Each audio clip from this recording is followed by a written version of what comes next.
other day, and I was like, ooh, that has been a minute. You ready? I'm ready. All right, good afternoon, everyone. Good afternoon. Okay, I'll take that. That's pretty Good good. afternoon. Quick reminder about cell phones. We can put those on silent or vibrate. Thank you. So thank you all for being here. This is definitely a treat for us. So Robert was with us last fall-ish. So it's been definitely a little while. He's been all around campus today. He's carpet chairs, Cuthbertson. We saved the best for last. Sweet, so sweet. We put y'all's hands together. This is kind of half performance, half education. It's definitely something unique. But give them a warm round of applause, please.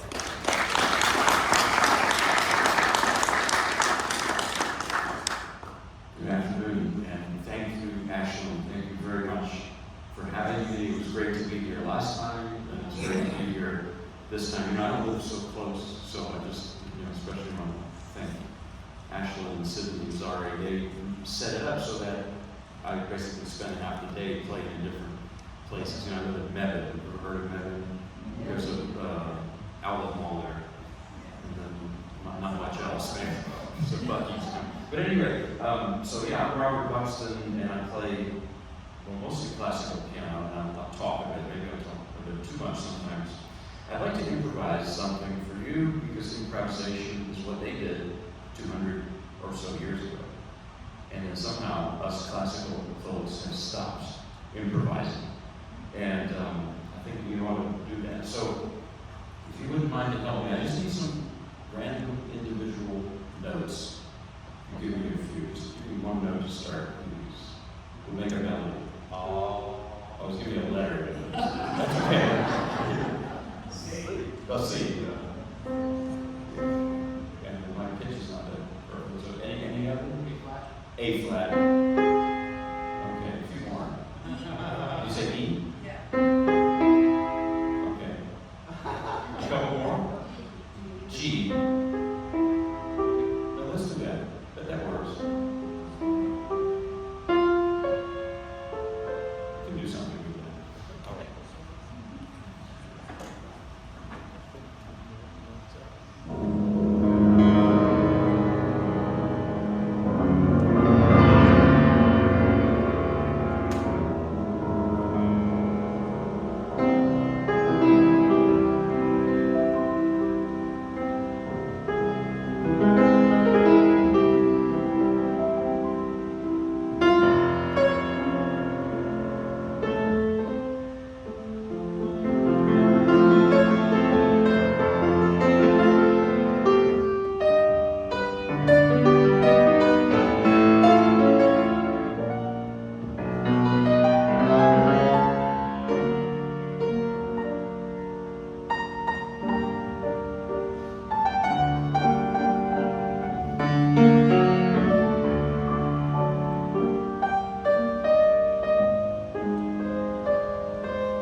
Well, thank you. You gave me the notes.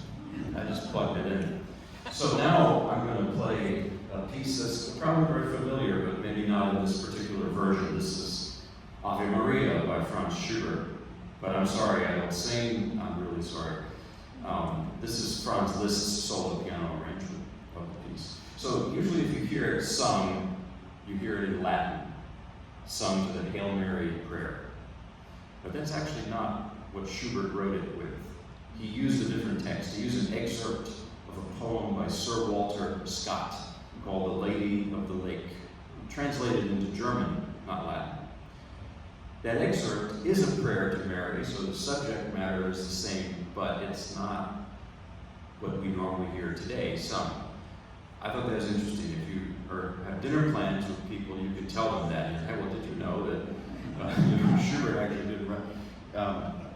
So Schubert died at the age 31, which is just unthinkable to me. I can't believe it. And he was very ill in his late years, and he knew this, so he would write oftentimes an enormous amount of music daily, even 3 or 4 pieces in a single day. He wrote the Ave Maria in 1825, about 3 years before he died, so in that late period, I would say.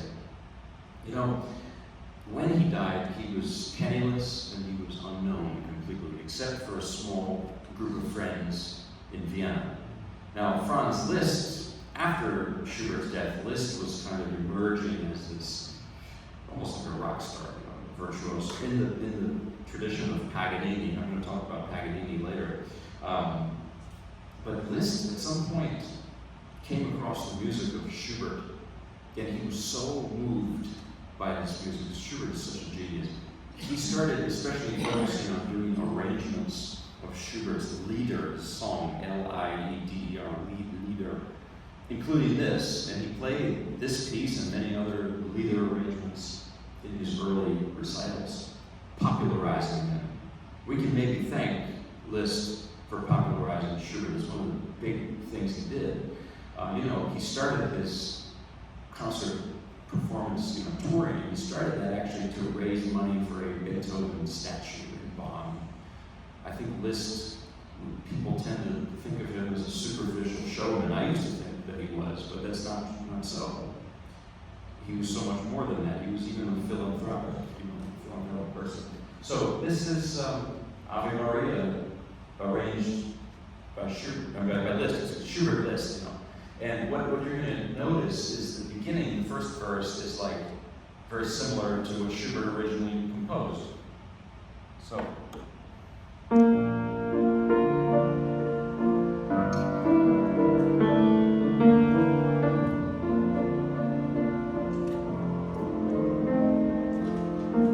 It's not too different. But then verse 2, pay attention to the right hand.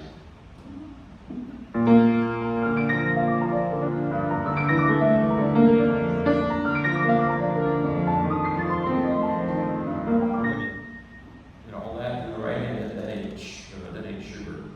Okay, that's Liszt. He added that in. And why did he do it? He didn't add it in to be showy, just to do it. He added it because if I was singing it, I would sing the same music but with different words, different lyrics. But if I just play the music the same each time when it comes back and repeats, it would be not so interesting. So Liszt, this is the way an arranger has to think. He changes it around a bit to create variety. So here is the piece. I think the art of arrangement is like the art of translation in literature. It's very similar. A good translator doesn't do a word-for-word translation. They make it work in the new language. So Schubert Liszt Ave Maria. What was that?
you know.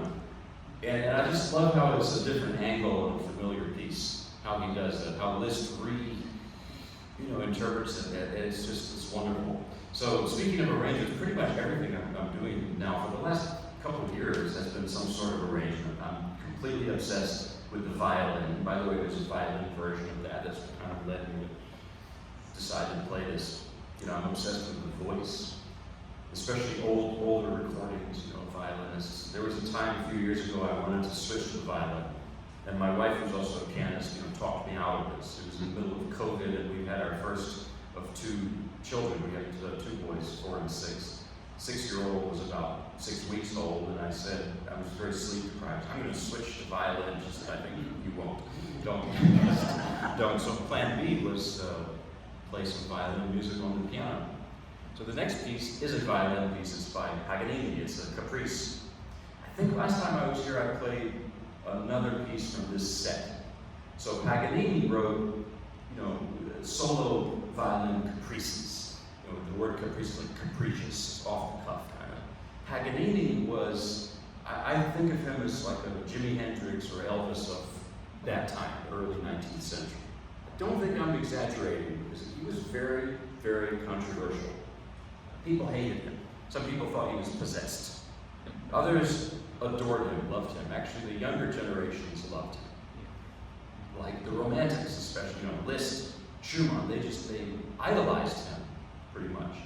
And Schumann, as a young man in the 1830s, he heard Paganini perform. And he was just floored. I think he was, Schumann was studying to be a lawyer at this time. I think Paganini was one of the reasons I think he was flunking law school at Heidelberg. They said that with Schumann becoming a composer, the world lost a terrible lawyer but gained, a great composer. So something, and everyone should do where their strength is, I believe.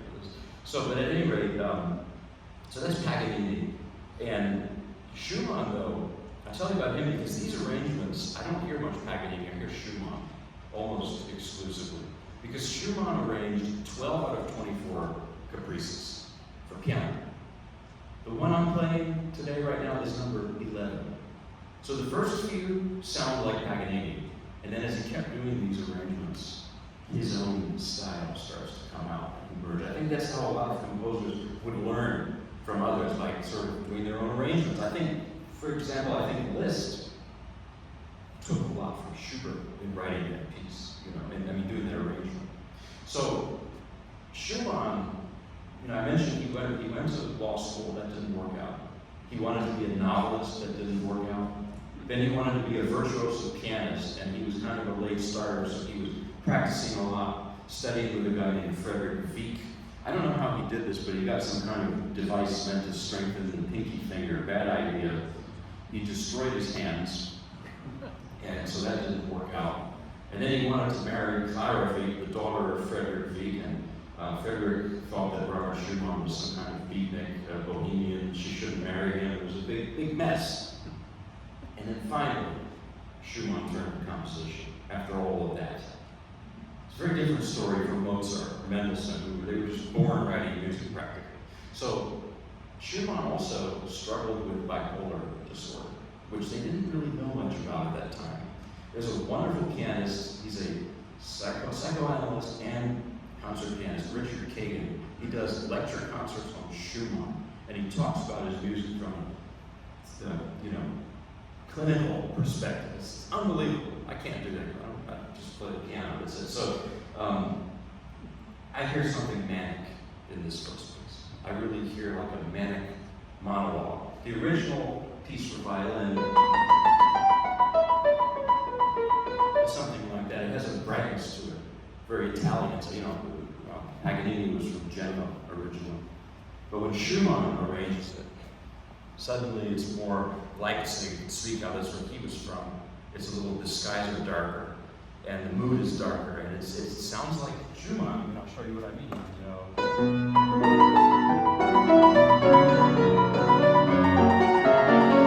It's different. So, Schumann, in his writing, that he kept writing, but he wrote music criticism, and he created characters called Florestan and Eusebius, and that's the two sides of himself. Florestan is the over-the-top extrovert. It's the manic side. And Eusebius is the opposite, the depressive, the blues, the sad character. I'm going to play a Eusebius piece next, but this is definitely a Florestan piece. So an early work of Robert Schumann, the B minor Paganini Caprice, and his arrangement, Schumann's arrangement. So, here it is.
Thank you. So that's Florestan, the over-the-top character.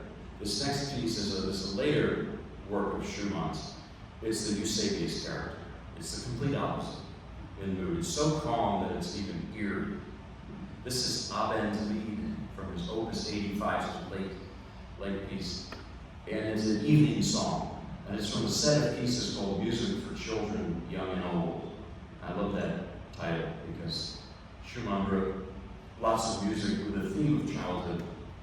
And there's a reason for this, At the time he wrote that piece I just played, that arrangement, he wanted to marry Clara Wieck, the daughter of his piano teacher. She wanted to marry him too. It wasn't working, but finally they got married. And I would say Schumann calmed down a bit, They had 7 children together. Not all of them survived. Unfortunately, at that time it was common. And the interesting thing is that Clara was much more famous than he was. She would go around and perform, and her music that she wrote to was very popular. So, many people play it today. I should learn some of her music at some point.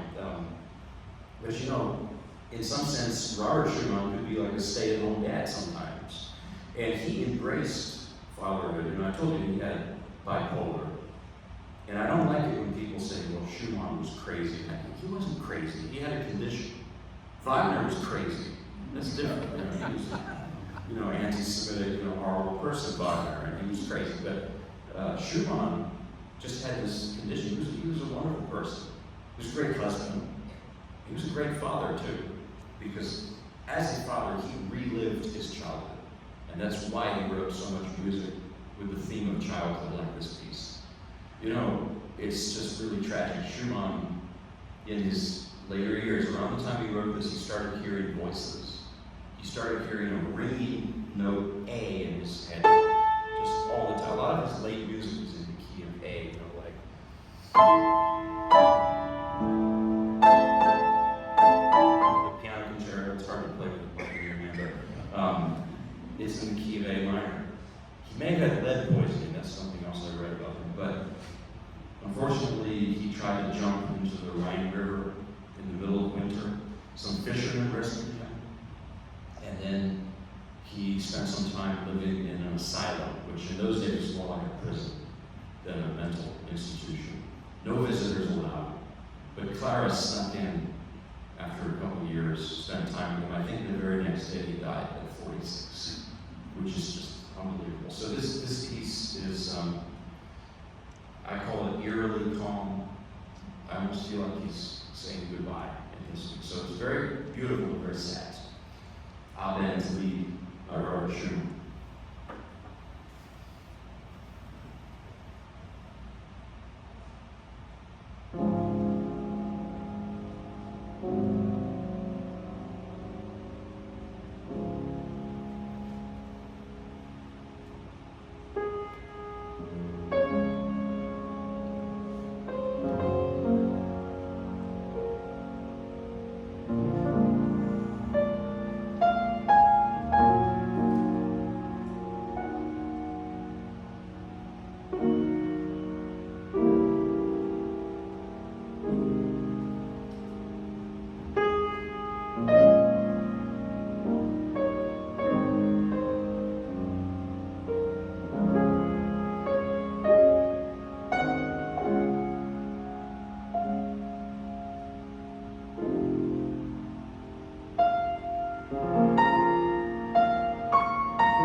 He was of Polish-Russian ancestry, but he was born in Cuba, and he had this wonderful accent that I impersonate.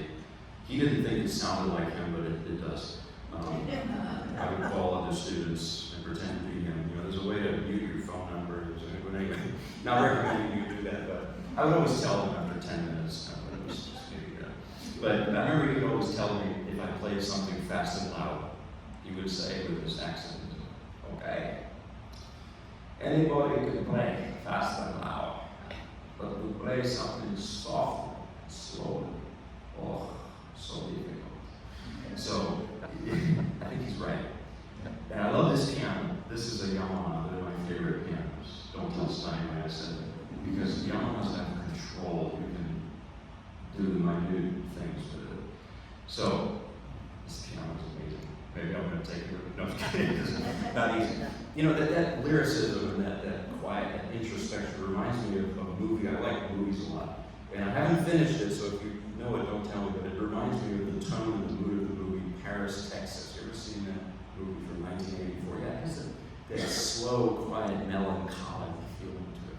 So, anyway, speaking of introverted music, this is the next piece I'm going to play is a pretty much introverted piece from Franz Liszt.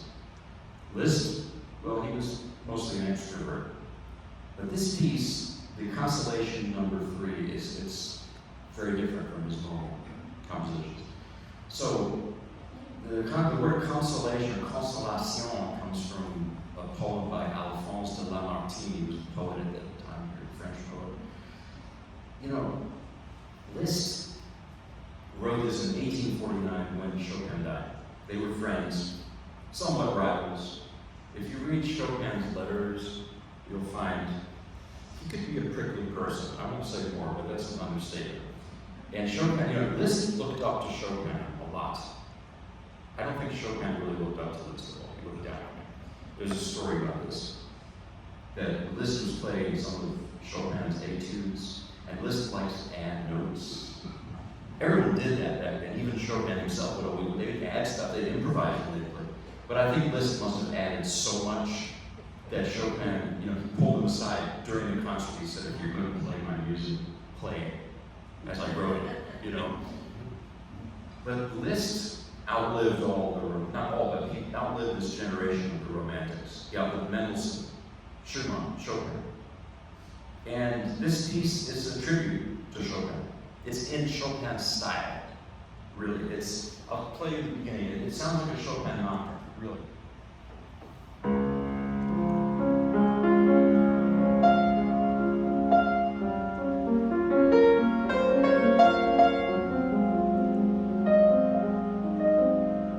Especially right now, this flourish. That's very Chopin. What better way to pay tribute to a friend than to write something in his style? That's what he's doing here. So, also, 1849 was 1 year after 1848. I'm not enough of a historian, but I know that 1848 was a tumultuous year. Revolutions in the street, you know, and there was a lot of disillusionment after. A lot of pain, and you know, it was something like 1968, I understand. So there's stories about Clara Schumann rescuing her children in the street during that, going through the middle of a battle scene to just get her. She was a very brave person. So anyway, although I think Liszt and she, they kind of hated each other. It's a whole, you know, people are strange. Sometimes there's conflict. But here is the Consolation number 3 by Franz Liszt.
But now a longer work, this will be kind of the main course tonight. This is Brahms' Paganini Variations, Book 2. Because last time we met, I played you Book 1 over in the Winter Garden area. So I figure I owe you Book 2 this time. And that's the complete piece, Book 1, Book 2. So first I'll tell you about how Brahms knew Liszt and Schumann. It's even kind of funny in a way. First of all, the young Brahms, well, Brahms was a bit younger than those guys. Liszt was born in 1811, Schumann 1810, Mendelssohn 1809, Chopin 1810, too much Schumann. So Brahms was born in 1833 in Hamburg, and as a young man, he had written, his 3 piano sonatas at the time, and he was looking for some advice, and he traveled around Europe meeting some of the great composers of that time. And I think his first stop was to Liszt in Weimar. Liszt was living in Weimar at that time, and he was conducting a lot, and he'd just written his B minor sonata, which is a masterpiece, but it's very long. And apparently the story is that Liszt, I told you Liszt was a great guy and everything, but Liszt was he was kind of show-off, he was. So the young Brahms showed him some of his music, and then Liszt said, oh, well, that's nice, now let me show you my music. And he plays the B minor sonata for him. And Brahms, in his defense, he said that he had been traveling all day by horse carriage. You couldn't just get on I-40 and drive to Weimar. It's not that easy. Or 85, I'm sorry. I live near 40, so, So Brahms fell asleep. And Liszt was pretty mad. They never had anything to do with each other after that. So that was the end of that. Well, Brahms then went to Schumann's home in Düsseldorf. I think Clara opened the door, let him in. You've seen pictures of Brahms. He has a big Santa Claus beard. He didn't look like that as a young man. He looked like this angelic blonde hair. He couldn't grow a beard till he was in his 40s, I read. But speaking of the beard and the Santa Claus look, I was in South Carolina recently. I saw a guy on a Harley Davidson that it was like Brahms. He was there. And I wanted to tell him, but my wife talked me out of it. She always talks me out of these crazy things that I don't do. I'm grateful to her for that, because at the moment I feel like it's a good idea, and then, the bench. I don't want to fall on that. So, anyway, the young Brahms comes in, Clara lets him in, he plays some of his pieces, and she's just amazed. And Robert Schumann comes home, maybe he's at the store or something, Walmart, I don't know, Walmart back, but just trying to imagine. And he comes home, he listens, and he says, you're brilliant. Why don't you just live with us? Just live here. They had almost adopted him. Because in those days, they didn't do background checks on people. So he lived with the Schumanns. He absorbed their musical world. And unfortunately, this was the time that I was telling you about that Schumann's health really declined. And he was in the asylum. And so Brahms helped with the children, and he helped Clara, because she would travel, and then he would babysit. And so they became very close. And when Schumann died, when Robert Schumann died, Brahms and Clara, who was like 15 years older than him, and the kids, they all went to Switzerland for a long trip, just to get over the grief of losing Robert Schumann. And at this time, the neighbors started to, gossip, and they said, what's going on between them? That's weird, and that's where the rumor was born. And from historians I read, no, there was no romantic relationship between them. There were maybe some strong unrequited feelings. Actually, I also read that both Clara and Brahms destroyed many of the letters that they'd written to each other, so maybe that's a little suspicious. But whatever, I think it was more of an unrequited, deep, platonic relationship with some feelings in there. Again, I'm not People Magazine, I don't need to say more about it, but this subject is interesting. I think it's interesting because, in other respects, Brahms' life was pretty boring. He mostly would stay home and compose and go for long walks, maybe go to the pub, and that's it. If you've seen the movie Amadeus, it's a great movie, but it's lousy history. because Salieri, the whole thing didn't happen. If anything, they respected each other, and it turns out Salieri is a wonderful composer, and I'm going to learn some of his music next. But that's, I feel bad for him too. But sorry, tangent. But that's the thing. There's a movie from the 1940s. I think it's called Song of Love, and Katharine Hepburn plays Clara Schumann. Somebody plays Brahms. It's just that whole story. But the funny thing is, actually, Clara absolutely hated this piece. She called it Wretched Witches' Variations, which in the 19th century is probably about as bad an insult as you could have. This piece is based on the famous 24th Caprice by Paganini. Well, what Brahms does with it is unusual, it's incredible. He originally set out to write finger exercises, I call them torture, because finger torture. And he ended up changing it to a set of variations. They're more interesting than exercises. And that's what it is. It's kind of a combination of finger buster exercises and actual musical. Listen to the quiet parts. There's not a ton of them, but for a 29-year-old, there's a lot of depth there. Maybe some unrequited feelings, maybe feelings towards Clara. I think Brahms is hard to capture. I find him hard to capture because he is like one of these people you might know, people like this, who's very formal on the surface, very reserved, but deep down they're just a volcano of feeling and emotion. Brahms, by the way, people from Hamburg that I've known exhibit this characteristic because Hamburg is not a city that's known for people overtly displaying a lot of emotion, but it's there. It doesn't mean it's not there. So here are the Brahms Paganini Variations, Book 2.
of the gospel because, I tell people this, I don't know if it's like a joke, but it's true. So, I grew up in New Jersey. I don't advertise that much, but nothing wrong with New Jersey, but, and I have two immigrant parents.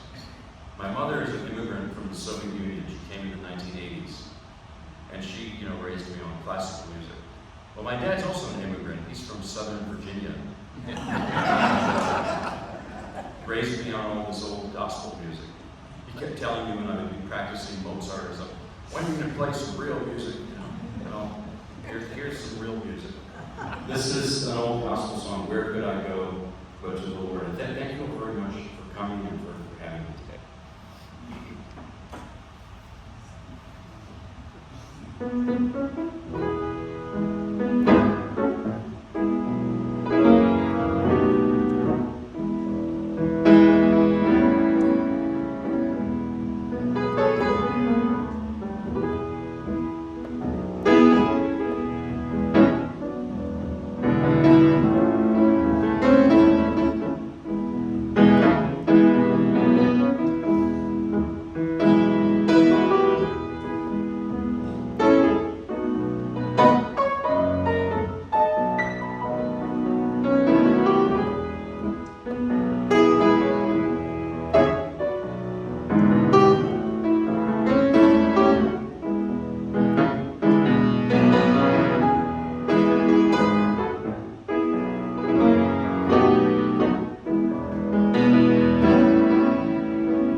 All the time. Well, not all the, I mean, not enough. I practice not enough. I practice a lot. You know, there was a time I did like 7 hours a day, but that's not good. That's not good. Now I do about 3 hours a day, but very focused. You just have to do, constantly. And when I go away somewhere on a trip, I have a folding keyboard. I take it with me and I practice the same. So you have to just keep it up. That's all. Would I like to say one other thing? Oh yeah, of course.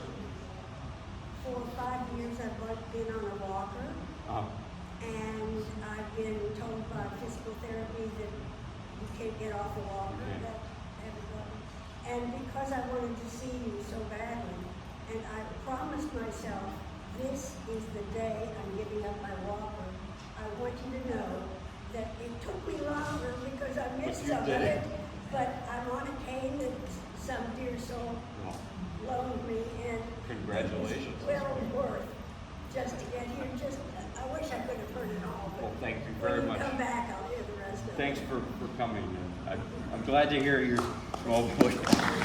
Thank you very much. Thank you.